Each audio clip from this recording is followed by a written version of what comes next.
आणि आता बातमी आहे नवी मुंबईतून। एपीएमसी बाजारात भाज्यांचे भाव कडाडले।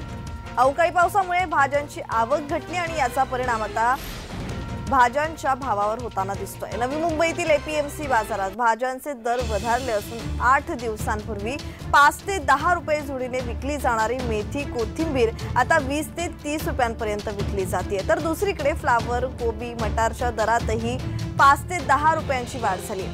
अवकाळी पाऊस आणि आता पाण्याची असलेली कमतरता यामुळे भाज्यांची आवक घटली असून अशीच परिस्थिती राहिल्यास भाज्यांचे दर गगनाला भिडण्याची शक्यता वर्तवण्यात येते।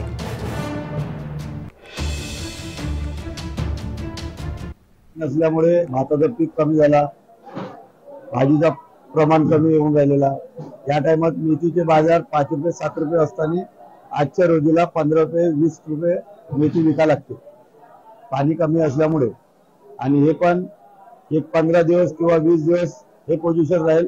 अजून याच्यापेक्षा बाजार टाईट होणार, म्हणजे 20 ते 30 रुपये मेथी विकायला लागेल, 25 ते 30 रुपये कोथिंबीर विकायला लागेल पाणी नसल्यामुळे।